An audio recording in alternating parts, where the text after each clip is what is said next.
Yes. So you can see the screen now.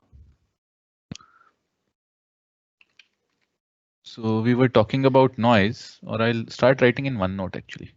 That will be better. Call it lecture 27. So noise, as I said yesterday, is an unwanted waveform that disturbs the communication process. Noise sources may be internal or external.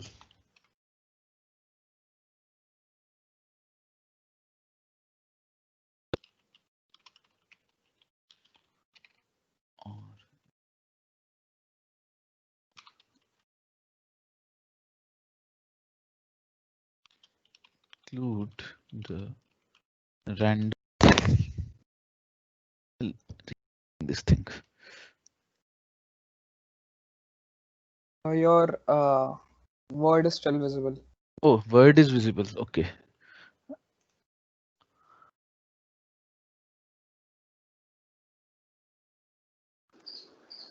Now OneNote should be visible.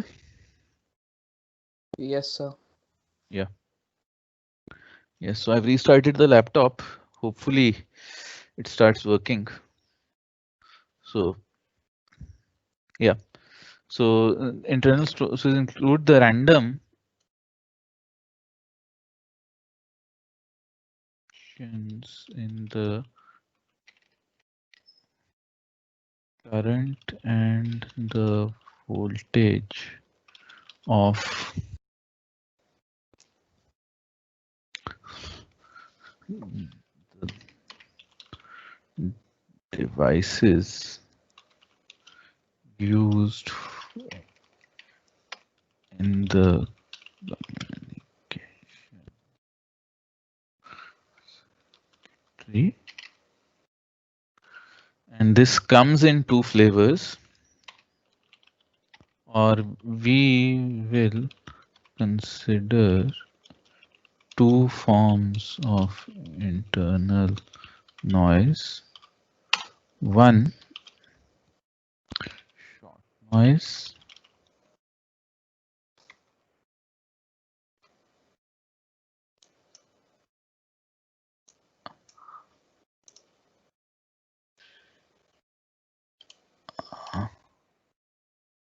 good enough? Yes, sir. Yeah, so short noise, and two, thermal noise.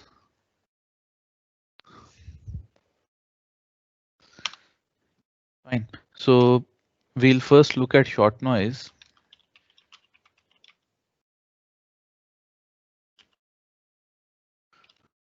This is to the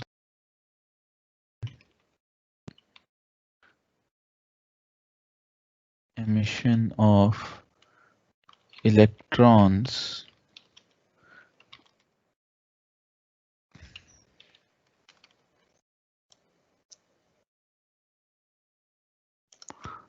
in active. You know that active devices or semiconductor devices can have electron emissions due to random electron emissions due to temperature or light, right? So short noise is caused because of that, and whenever a random electron is released, it will go all across the device and boom. So it's more like it's visible if in electroscopes or things like electroscopes or other measuring equipment as shots being fired at random. So that's why it's known as short noise. And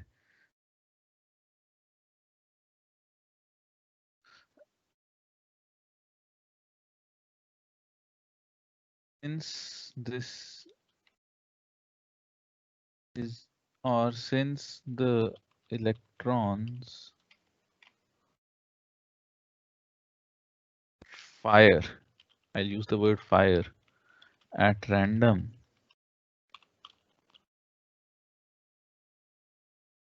the emission time, the emission time of the kth electron is by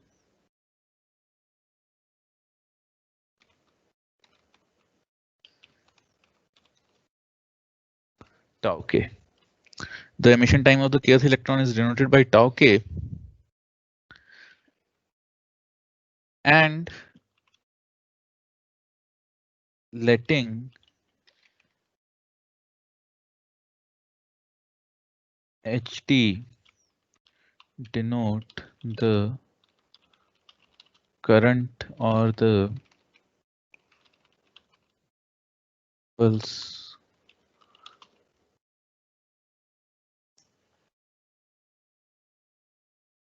yes, caused by an electron, the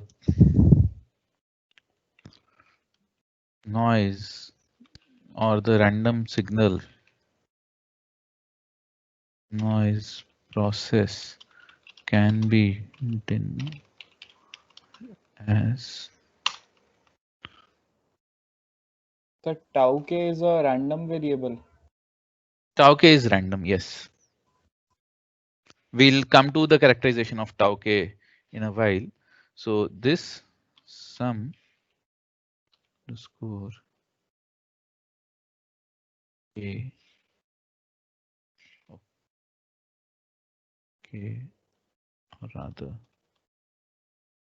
k equal to 0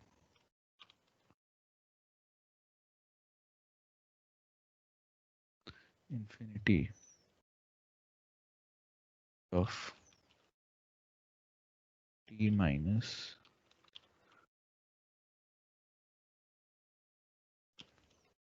so actually this you can write this as k goes from minus infinity to infinity because you don't know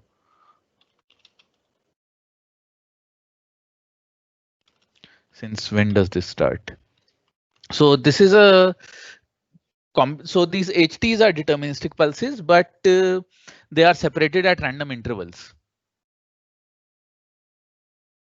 So that's why you get so that's why XT is a random signal. Get it?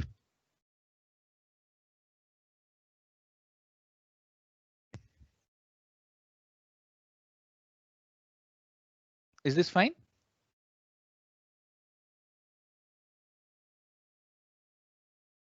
Guys, you can type.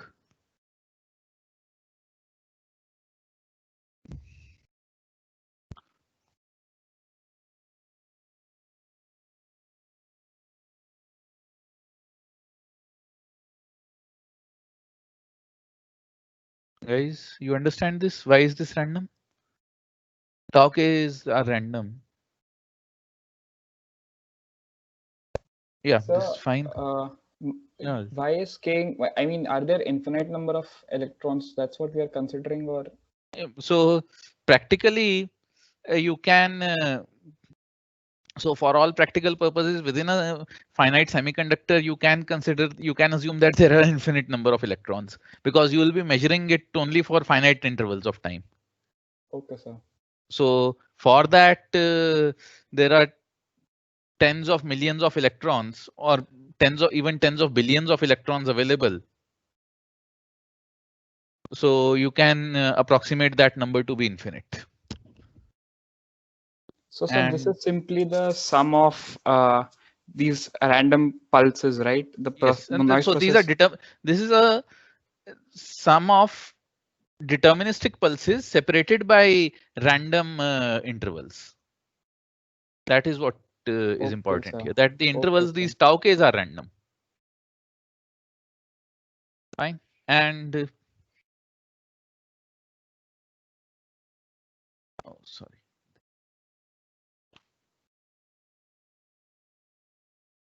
XT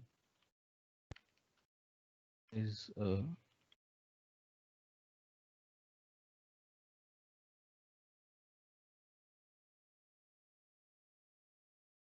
stationary process. Now, let NT denote the number of electrons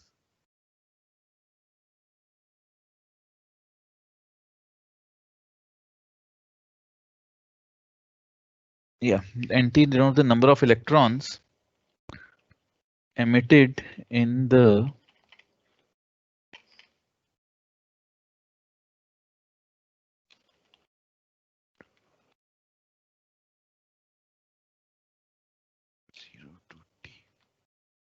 fine.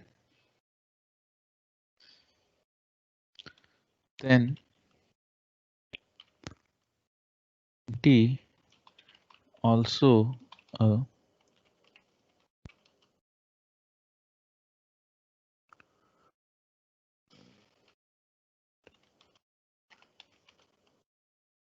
NT is also a discrete stochastic process.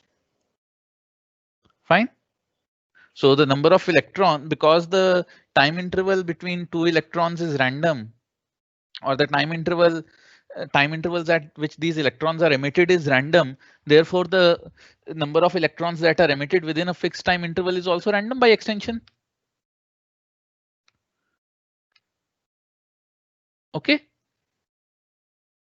So this NT is also a discrete, but this will be a discrete valued stochastic process. Because say you consider a 1 microsecond interval. You can have you may have 1 electron, you may have 2 electrons, something like that. So in general,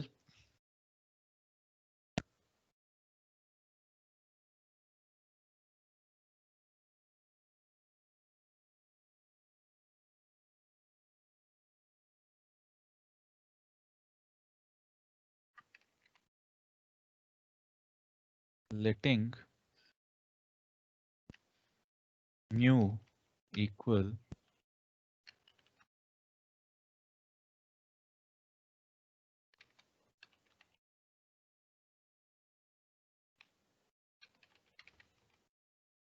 since this is a stationary process,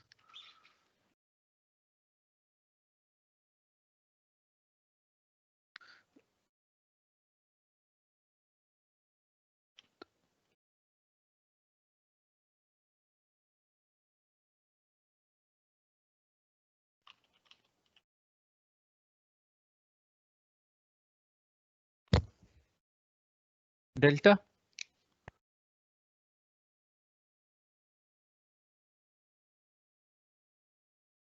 such that Sir, should, how is NT a random process? Shouldn't it be a random? Is it a random variable or a process? So at any point t, it is a random variable. Okay. Okay.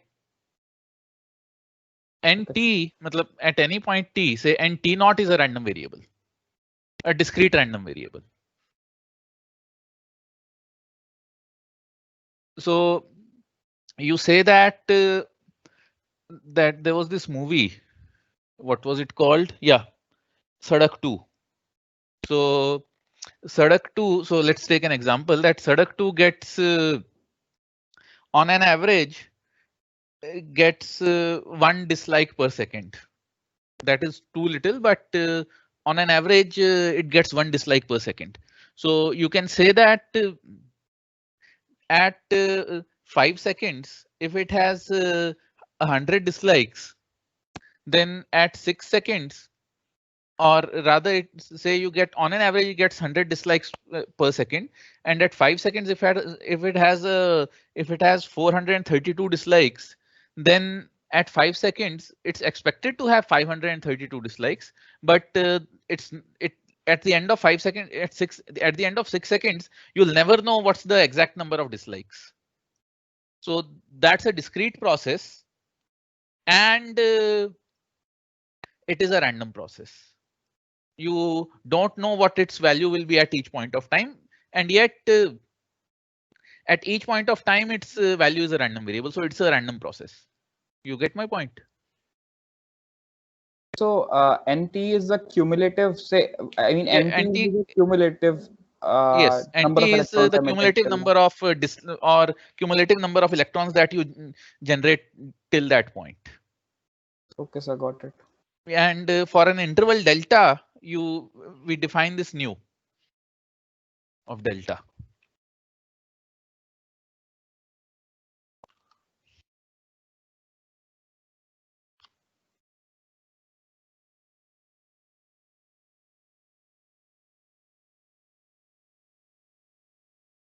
And so delta is just a single unit of time or a collection of unit of times? Delta is an interval. It can be anything. Okay. This lambda is what is important. So this you define. Say that in general, since this is stationary, you say that so since this is a stationary process, a larger interval of time, you would have to have that larger number of larger time would a larger interval of time would mean more number of electrons or more number of pulses, right? Yes, sir. So we consider a simple linear case that this grows linearly with time for some constant lambda. The expected number within that time grows linearly with the constant delta. Fine. Yes, sir. So in this case,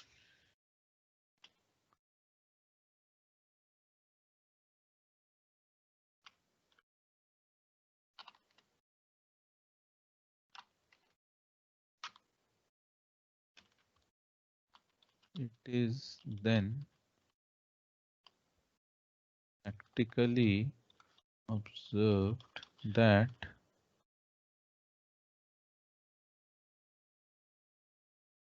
nu that for a given delta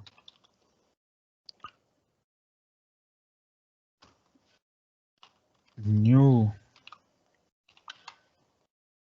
delta follows Poisson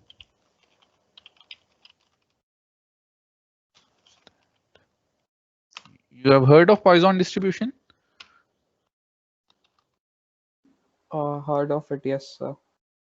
Yeah. But I mean, it was mentioned in our probability course, and the distribution function was also given. Yeah. So But was any it question derived? for that? No, sir. You can look up the derivation of the Poisson random variable. That's interesting. Actually, it originates from binary processes. Had we had more time, I would have derived it for you.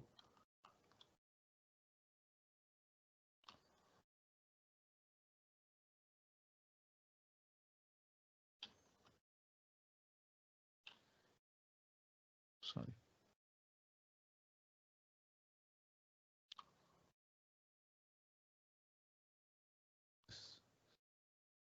So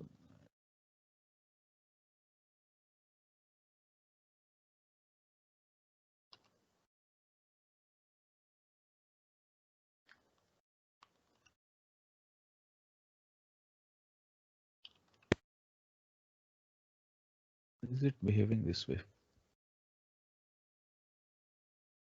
Yeah. Oh, you have heard of Ross's book. That's good.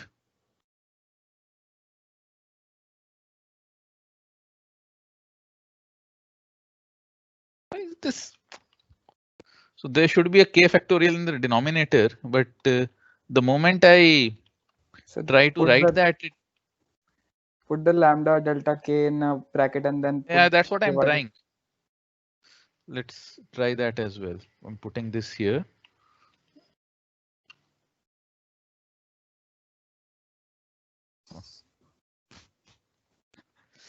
So yes, copy. Oh, sorry, cut.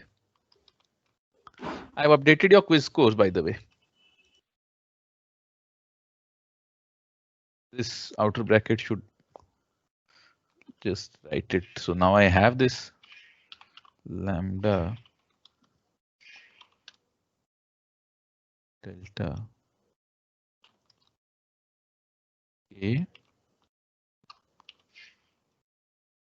divided by k factorial e to the power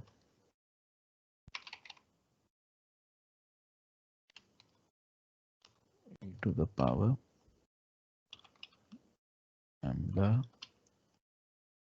k. E to the power minus lambda k, so e to the power minus lambda k. This beast. And a detailed statistical characterization of this xt is hard, but from what we know,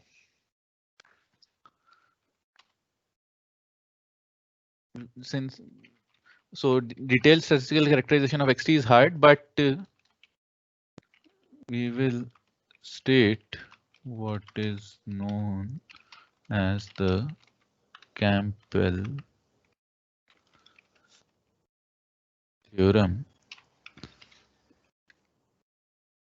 that states expected value of xt equals lambda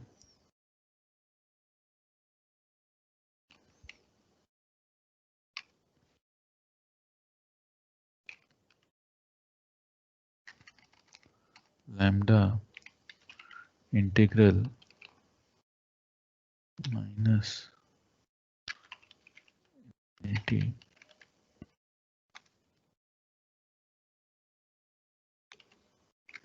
to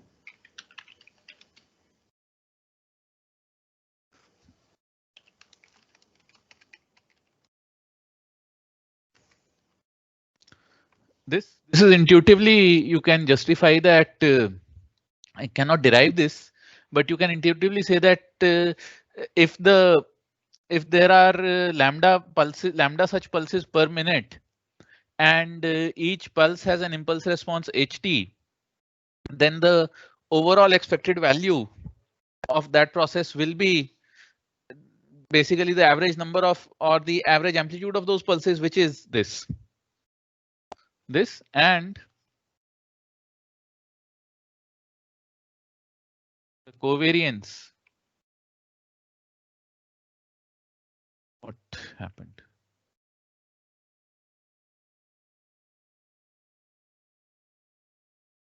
The covariance function is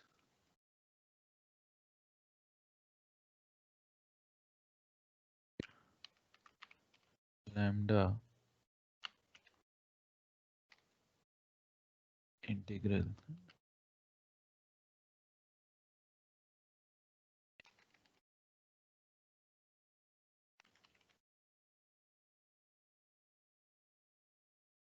ht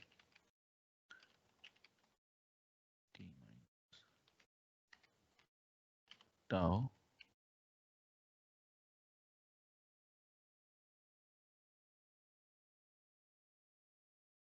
fine. And this is the Campbell's theorem that we use for short noise. Yeah. Someone wants to say something? Cool. So this is for short noise. The next thing that we'll cover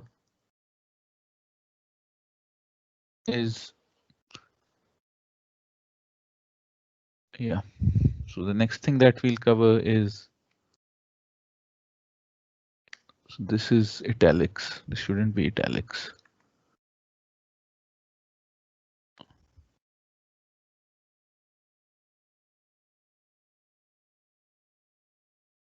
Thermal noise. And this shouldn't be italicized. This and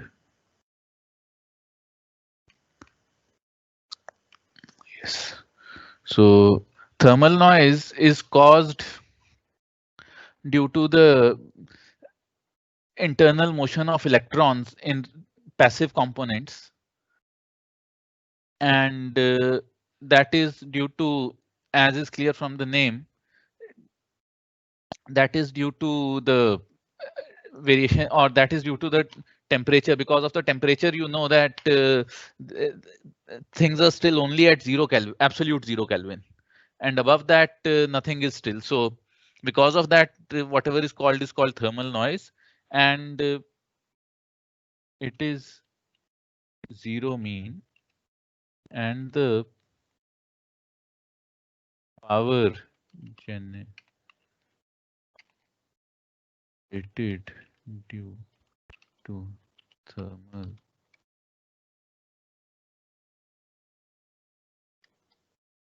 So because of the thermal noise, say I have a, so let's say they have a resistor in random. So then if we connect a voltmeter across this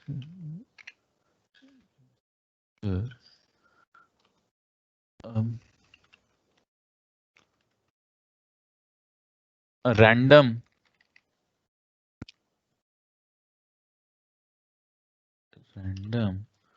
voltage can be observed due to the motion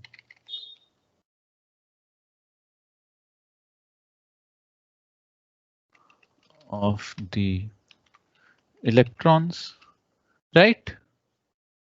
A random voltage will be observed due to the motion of the electrons, and for a temperature T, the noise power will be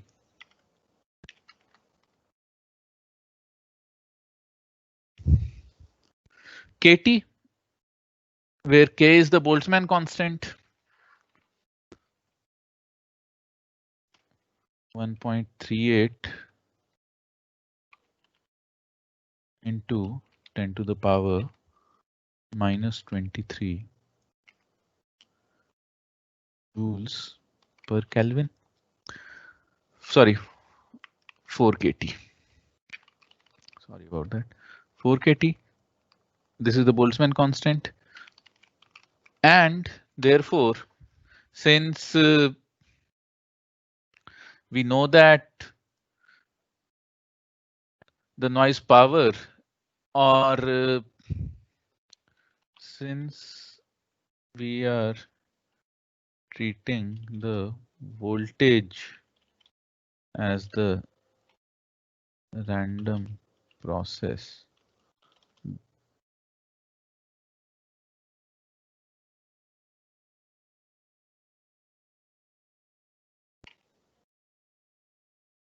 that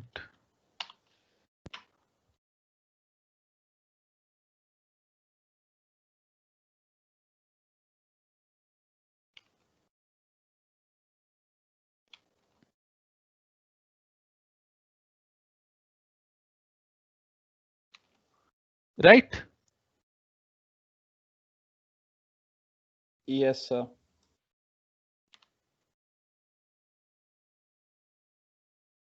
Four KT is an observational.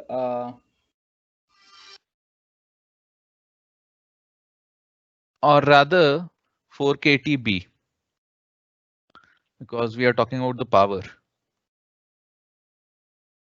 Where, so this will be the energy. Noise power will be 4 kTb, where B is the observation bandwidth. Sir, 4 KTB is an observation based result, or is there any logic behind it? Observation based results, and but this is observed to be proportional to the temperature, and it's in line with the statistical physics. So the random motion of the electrons, I actually don't know statistical physics, so I won't comment on the exact how you derive this, because there should be a derivation for this as well. But This is, you have heard of the Boltzmann constant, right? Yes, sir. Yeah, so it's proportional to the temperature. So the observed noise power is proportional with respect to the Boltzmann constant, where B is the observation bandwidth. So you would observe power within a bandwidth or within a band. You cannot observe the entire frequency band at once. So sorry, this is 4 kTb, and where this 4 kTb. Therefore, the mean squared value or the variance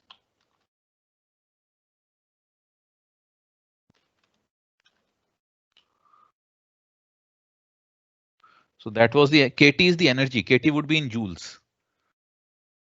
So for power it has to be kTb.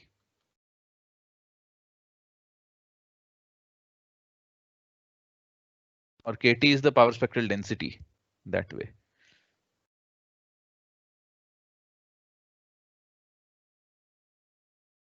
For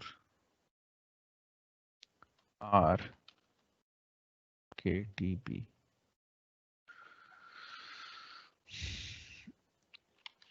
Volt square.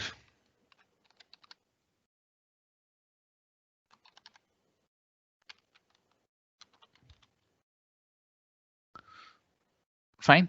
And a noisy resistance can therefore,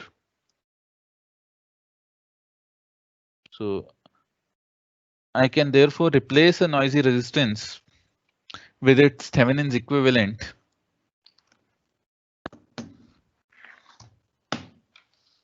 and so what I can write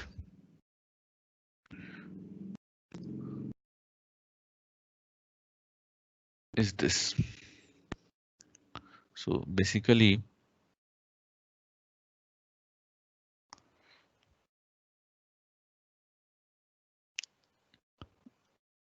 this is a noise source. This is R.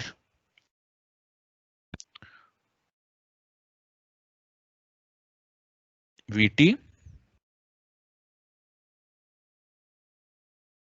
Thermal noise R.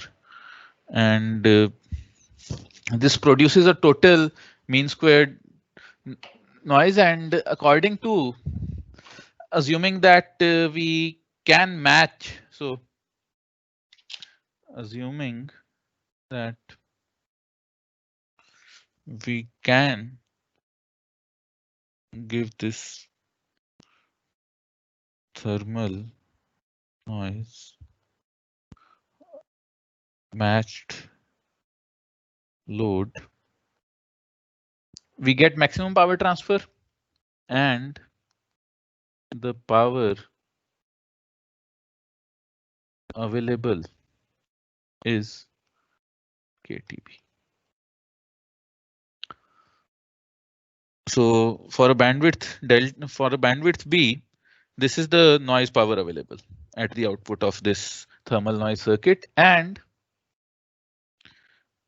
this is found to be Gaussian distributed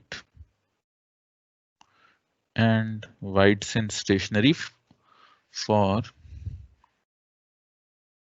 constant temperature. Fine. And SVVF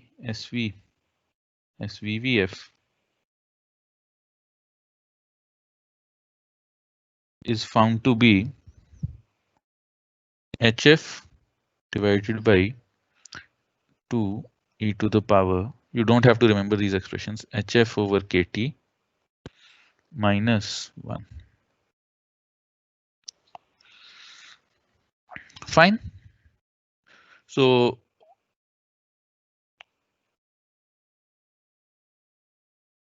what is H?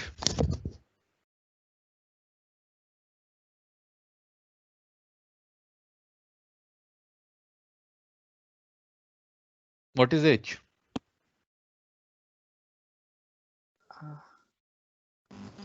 Planck's constant. Yes, value 6.63 63 10 to the power minus 34. 34. Fine.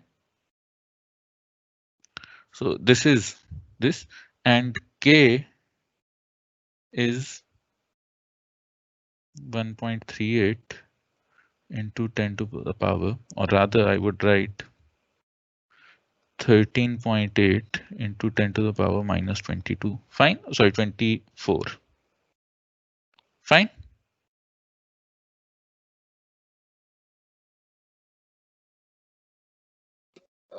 the noise is Gaussian distributed.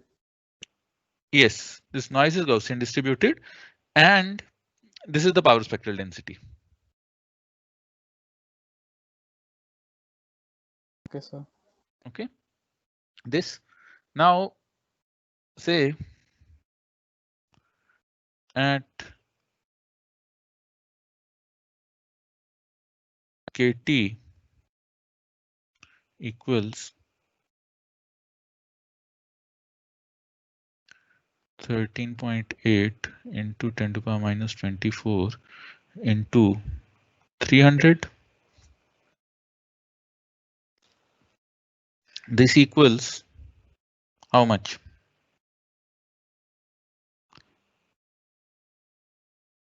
So 14 threes are approximately 41.4. Yes, 41.4 into 10 to the power minus 22, or 4.14 into the 10 to the power minus 4.14 into 10 to the power minus 21. Fine. Similarly, yeah, 4.14 into 10 to the power minus 21. And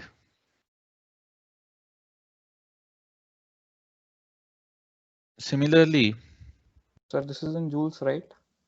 yes, this is in joules.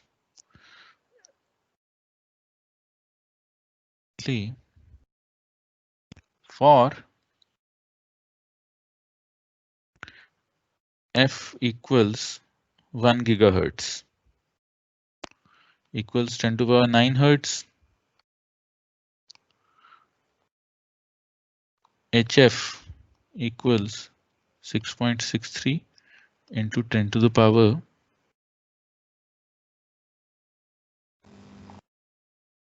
6.16 into 10 to the power minus 25.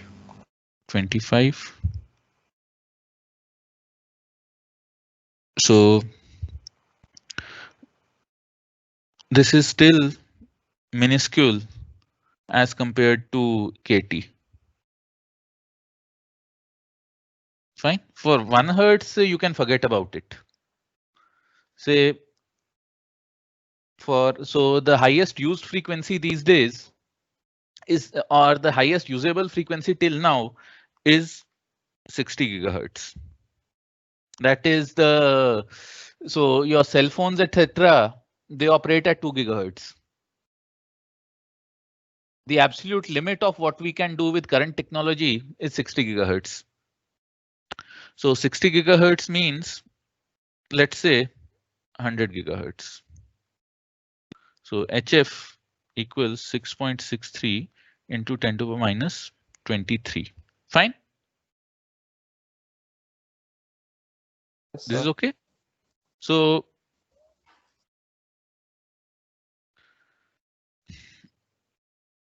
HF by KT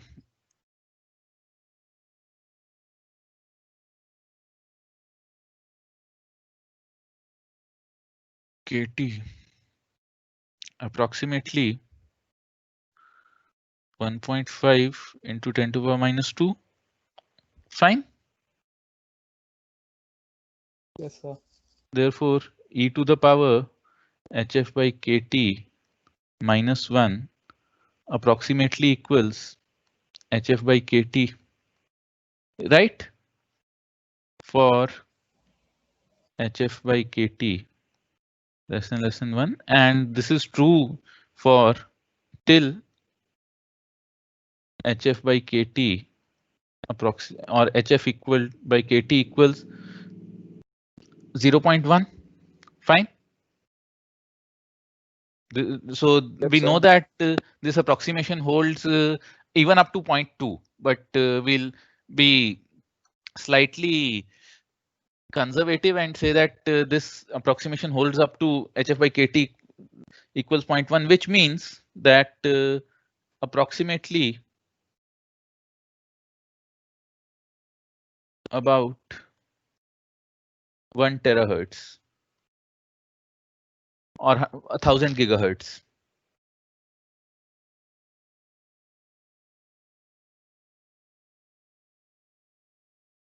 So till approximately 1000 gigahertz HF by KT. So till approximately 1000 gigahertz, this denominator is approximately equal to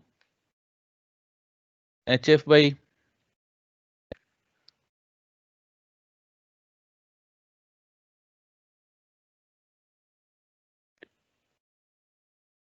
KT. Fine. Or I can say till approximately 1000 gigahertz, the PSD of thermal noise is flat, right? So Fine. So and we haven't even reached 100 gigahertz till now. Of our practical purposes, we are still under 100 gigahertz now. So sir, yeah. sir, this kind of thermal noise is valid only for resistors or any kind of thermal noise in the, say, atmosphere or anything? This is actually true for all thermal noise So, because sir, everything has a resistance. so does this mean that we won't be able to transmit at greater than, say, I mean, say 10 terahertz or the likes of it? We haven't, as I said earlier, we don't even have the technology for 100 gigahertz right now. Okay. Okay, so 10 terahertz, possibly when you are my age, no. Possibly when your children are my age, then people will have to worry about 10 gigahertz. Or sorry, will have to worry about this 10 terahertz. But what I'm trying to say is that till about 1000 gigahertz, the power spectral density of thermal noise is flat. So thermal noise has a flat PSD for all practical purposes, and it is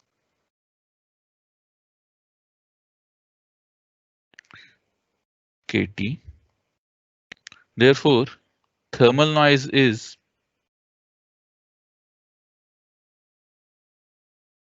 so this thermal noise, you can see that if you have any resistance, this basically acts as a series resistance in the circuit. So superposition, what does superposition theorem make this?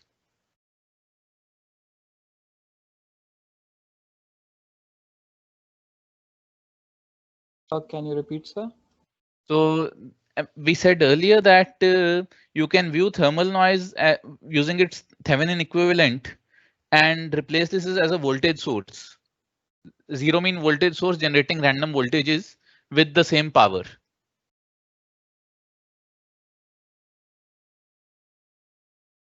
Right? Right. So basically, what does superposition tell you? Superposition theorem. First year. What does superposition theorem tell you? That the effect of this noise, therefore, One, effect of the thermal noise adds to the voltages present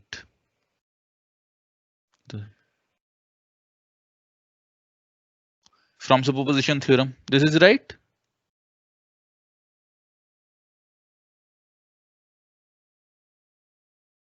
Bhavnik, I'm coming to that. So you agree with the first point? The effect of the thermal noise adds to the voltages present in the circuit. Yes. 2, the noise has a flat power spectrum for all practical purposes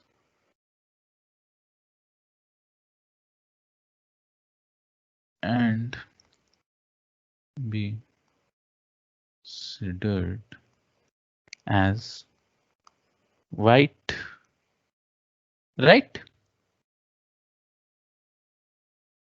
This Yes. is and 3, from we know that this is Gaussian distributed. So this is additive white Gaussian noise, abbreviated as AWGN.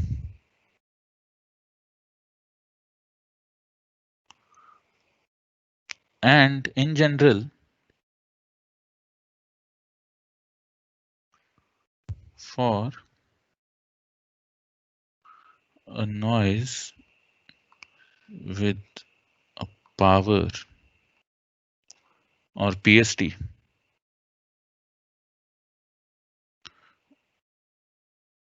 white noise with a PST and not term TE equals K or PST and not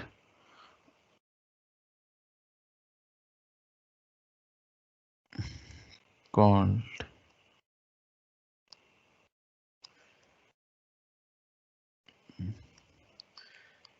noise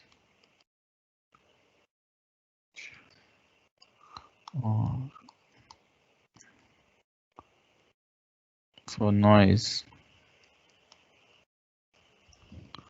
over having power P over bandwidth B TE P over KP.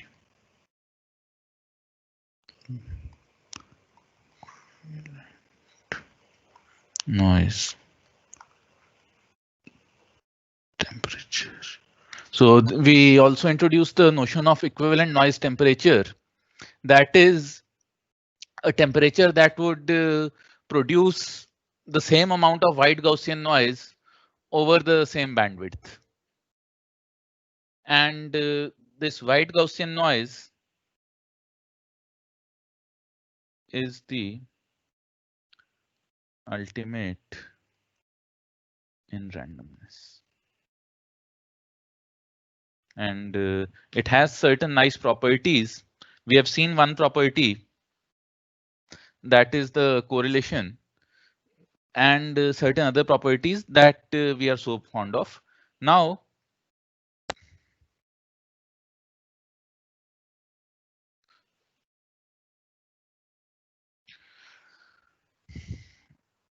WGN with PST N naught through an ideal or N naught by 2, two-sided power spectral density, ideal low pass filter. So for a low pass filter, we know that HF equals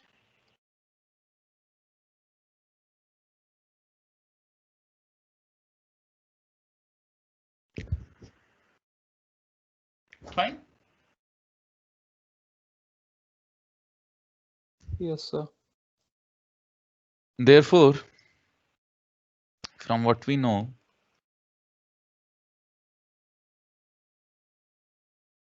equals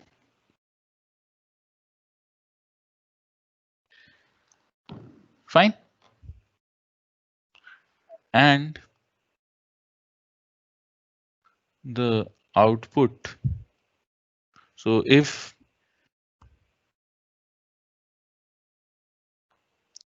SXXF equals N naught by 2 and you generate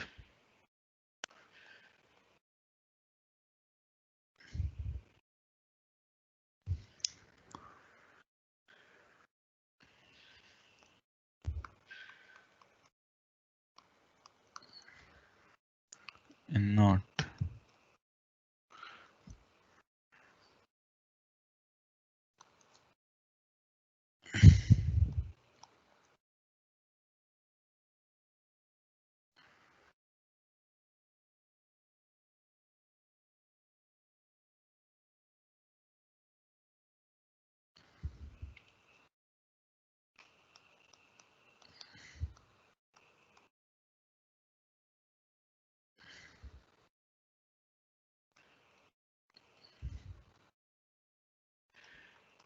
fine.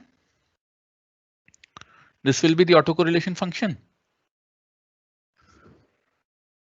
Now just Shouldn't it last be topic. N naught by 2? Huh? N naught by, shouldn't it be N naught Yeah, by N naught 2? by 2, N naught by 2. Yes, sorry. And now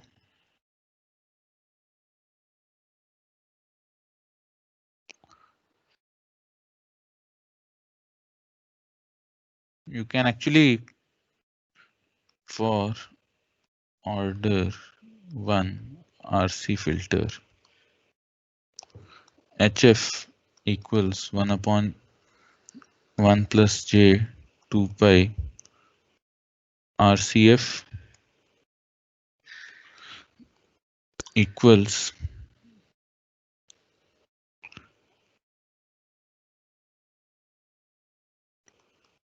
1 upon 1 plus 2 pi RCF whole squared.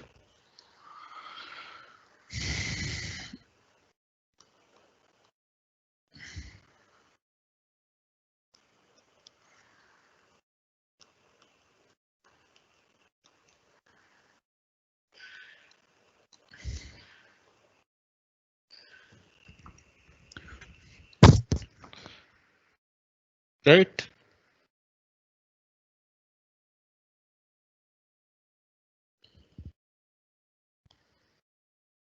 Now the last topic for today, that is noise equivalent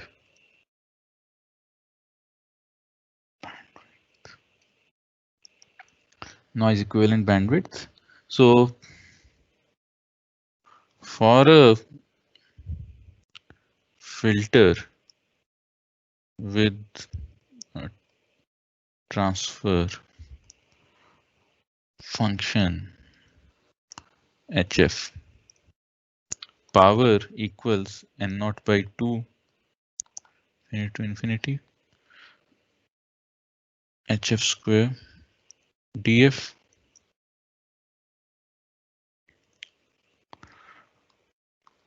If the filter spectrum was flat at H0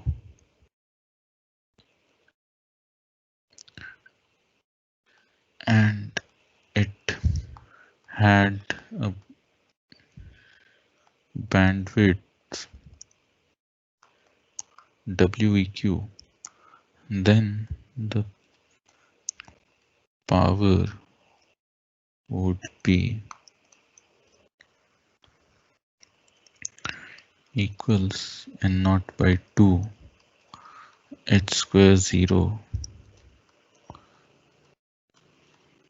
So we define BEQ, if we equate these two so that you get the same amount of power out of that filter, we can write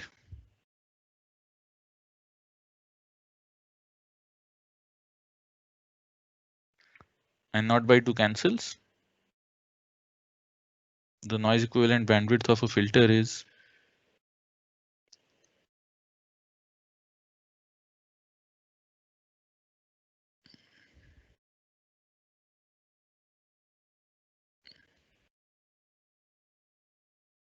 this.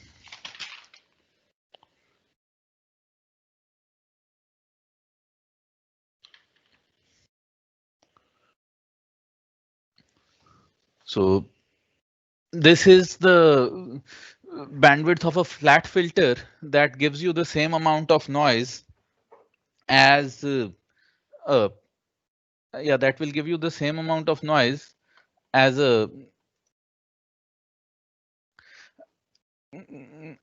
some arbitrary filter. Fine. So basically, we want to design a filter which has a flat response, and we are we trying want to the bandwidth of so for a given filter, we want the bandwidth of a filter that would give you the same filtered power. That would give you the same filtered noise power. Okay. And that is called the equivalent noise bandwidth of a filter. Sir, the n0 here is a really small number, right, for all practical frequencies? So bandwidths you consider are of the order of megahertz, right? So the noise power is when you consider and the voltages that your phone generates or the currents that the phone generates is in millivolts. For example, your cell phone. Okay. Because or the powers that your phones generate are in milliwatts or 0.1 milliwatt or something like that. Powers in watts would fry your brain. Okay, sir. Okay, so is it why that there's a maximum limit to the power that a phone can emit? Yeah, because anything above that would fry your brain. Okay. Okay, so see, like I was giving that, yeah, yes, sorry about that. So BEQ, it should be WEQ. I'll correct myself. Yeah. So